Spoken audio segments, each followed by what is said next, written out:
Welcome, dear students. Today we learn free flow of finance capital.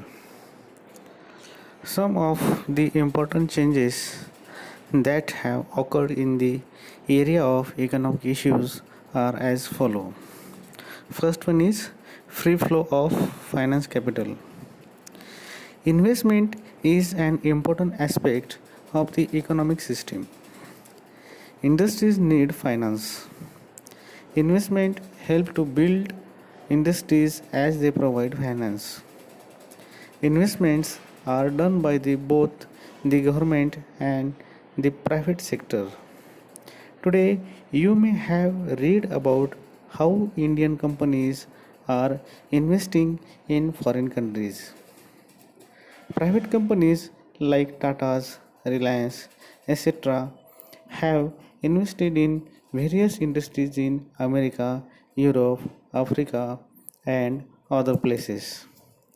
Even the government companies like ONGC have made investments abroad. Similarly, a lot of foreign companies are investing in India. तो दोस्तों, आज के lecture में हम free flow of finance capital ये point हम पढ़ने वाले हैं। बिना रुकावट का इन्वेस्टमेंट यह किसी भी इकोनॉमी का अहम पार्ट होता है।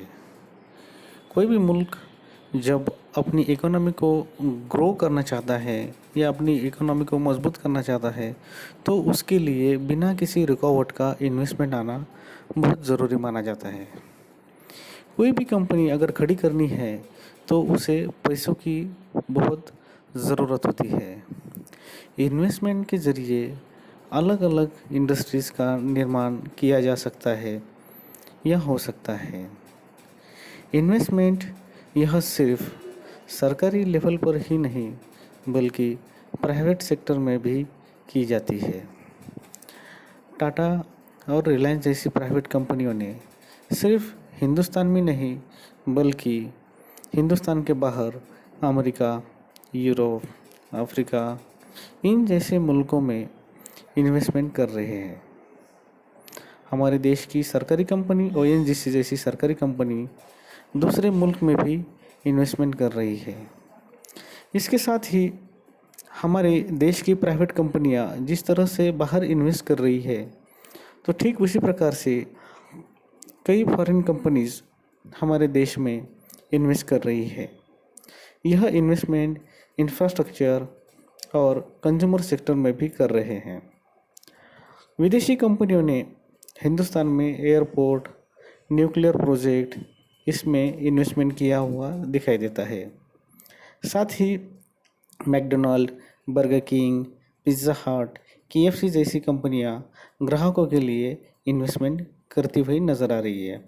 तो दोस्तों, आज हमारे देश में कई तरह की फॉरेन कंपनीज हमारे देश में इन्वेस्टमेंट कर रही हैं। This investment take place in both infrastructural sector and consumer sector. Foreign companies have invested in buildings, airport, nuclear power plant, etc. In India, they have also invested in consumer food chains like McDonald's, Burger King, Pizza Hut, etc. Prior to the 1990s, such investments were rare. There used to be several governmental rules that made investment difficult. This has now changed. This change is looked at as free flow of financial capital. This capital flows both ways, from India to foreign countries and from foreign companies into India. दोस्तों, 1990 से पहले हमारे देश में इस तरह की investment बहुत रेयर थी या बहुत कम दिखाई देती थी। उस वक्त सरकारी नियमों की वजह से काफ़ी रुकावट पैदा हुई थी। अब वह रुकावट नए रूल्स एंड रेगुलेशन के ज़रिए दूर कर दी गई है। यह बदलाव ही बिना रुकावट की इन्वेस्टमेंट है। कैपिटल इन्वेस्टमेंट हिंदुस्तान से विदेश और विदेश से हिंदुस्तान, ऐसे दोनों तरफ से हो रही है।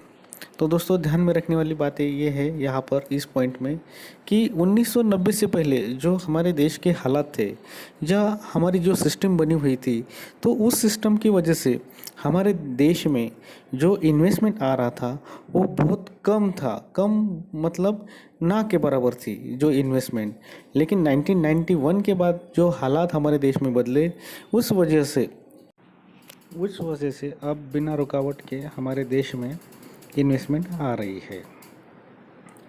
तो इन्वेस्टमेंट सिर्फ इंफ्रास्ट्रक्चर या कोई बड़ी बड़ी कंपनियों के ज़रिए ही नहीं, अब खाने की चीज़ें भी हमारे देश में बाहर के मुल्क से अब आ रही है। ये पिज़्ज़ा हट, बर्गर, मैकडोनाल्ड, ये उसी का एक एग्जांपल आप बोल सकते हैं। India is a development country. It needs financial investment in industry for its development. There are limitations to domestic financial investment in India. Therefore, foreign investment is always welcome. But we must also remember that this investment in the infrastructure sector is more important than that in the consumer sector. Real development will take place with building of communication network through road, rail, water and air travel. दोस्तों, हिंदुस्तान एक developing मुल्क है। Developing का मतलब होता है कि एक विकसनशील देश है हमारा देश। हिंदुस्तान को डेवलपमेंट के लिए इंडस्ट्रीज़ में इकोनॉमिकल कैपिटल की बहुत ज़रूरत होती है।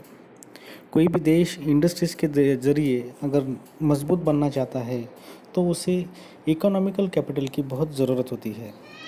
हिंदुस्तान में अंदर ही अंदर डोमेस्टिक इन्वेस्टमेंट के लिए कुछ मर्यादाएं हैं, लेकिन ऐसी इन्वेस्टमेंट इंफ्रास्ट्रक्चर सेक्टर में अगर हुई तो इसका फ़ायदा हिंदुस्तान के डेवलपमेंट के लिए होगा।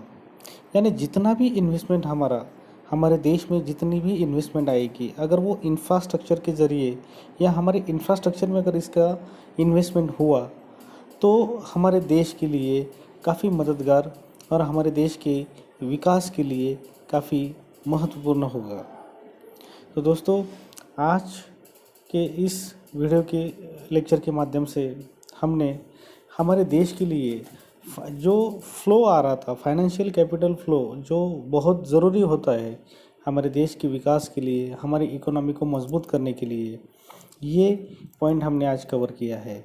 और इसके आगे के कुछ एग्जांपल्स है वो हम देखते हैं।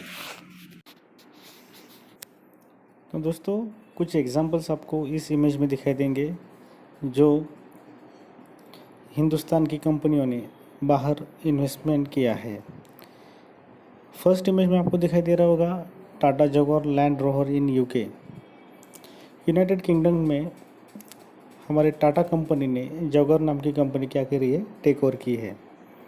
और दूसरा एग्जांपल आपको दूसरी इमेज में दिखाई दे रहा होगा ONGC, जिसे जहाँ पर वियतनाम, यहाँ पर उन्होंने क्या करा है, अपना काम कर रही है।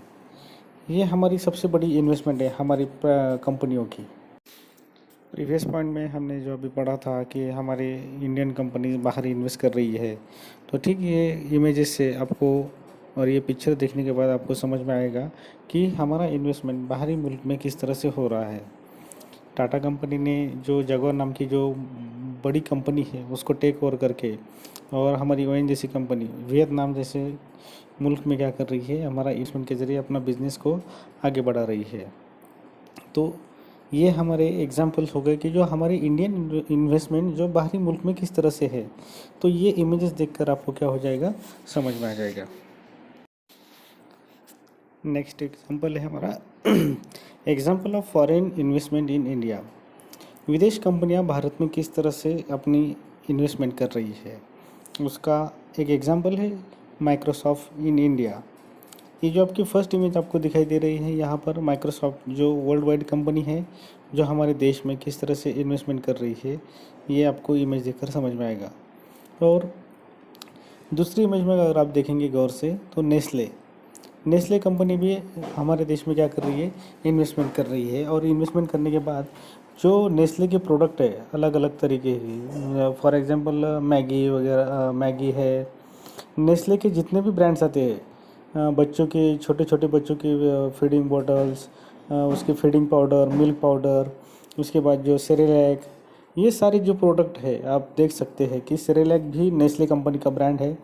उसके बाद मिल्क पाउडर वगैरह जितने भी आते हैं बच्चों के लिए, जो बच्चे के लिए इस्तेमाल किए जाते हैं, तो वो सारे प्रोडक्ट जो है नेस्ले कंपनी के आज हमारे देश में अवेलेबल है। तो एक तरह से आपको ये दोनों इमेजेस देखने के बाद समझ में आएगा कि सिर्फ ये दो एग्जांपल्स आपको सिर्फ समझने के लिए दिए हैं, लेकिन इसके अलावा भी जितने भी आपको प्रोडक्ट आप गेस कर सकते हैं आपके आसपास, आपके हाथ में हम यूज़ करने वाले। अब एग्जांपल हम यहाँ पर देख सकते हैं कि एलजी कंपनी, जो हमारे इंडियन ब्रांड नहीं है, लेकिन फिर भी आज हमारे हर घर में एलजी का टीवी हो, एलजी का मोबाइल हो, एलजी का रेफ्रिजरेटर हो, सोनी कंपनी हो, तो ये तो हो गया। अलग अलग कंपनीज हमारे देश में क्या कर रही है, इलेक्ट्रॉनिक मार्केट हो गया, इसके बाद मोबाइल कंपनीज हो गई, कंप्यूटर सेक्टर हो गया, इंफ्रास्ट्रक्चर हो गया। तो अलग अलग सेक्टर में क्या कर रहे हैं, ये हमारे देश में क्या कर रहे हैं, इन्वेस्टमेंट कर रहे हैं। तो दोस्तों, आज के इस वीडियो लेक्चर के माध्यम से, तो ये पॉइंट हमने आज के इस वीडियो के माध्यम से कवर किए हैं। दोस्तों, मिलते हैं अगले वीडियो में, तब तक के लिए धन्यवाद।